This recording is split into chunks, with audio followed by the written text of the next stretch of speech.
Hello，歡迎嚟睇我嘅移英生活分享。今次我要挑戰喺英國做一日送貨。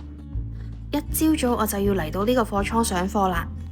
細個就聽老師同家長講，你努力讀書，以後先可以做白領；唔讀書，以後就要做藍領噶啦。喺香港你就會知，做牛馬都有分嘆住冷氣嘅，同埋日曬雨淋嘅。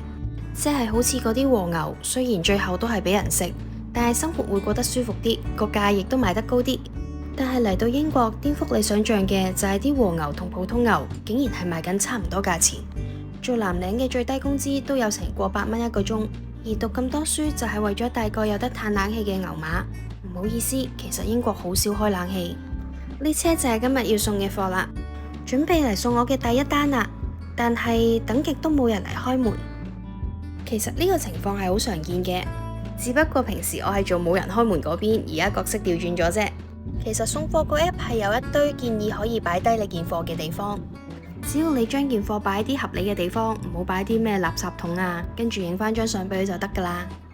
嗱，第二個情況呢就最好啦，一撳鐘條友即刻出嚟，出到嚟又唔同你 small talk， 9秒9就送完件貨啦。I've got a parcel for you. I just need to take a photo. Here you go. Have a nice day. 第三個情況呢，就係收件人一早指明咗要你將件貨擺喺邊度，你只要通過智力測試將佢擺喺指定嘅地方就得噶啦。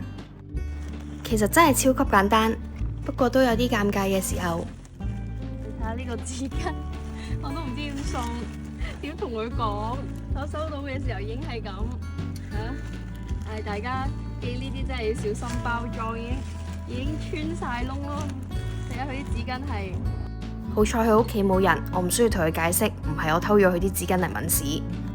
今日嘅業績總共係送咗51個。體驗完，我覺得呢份工作都唔算辛苦。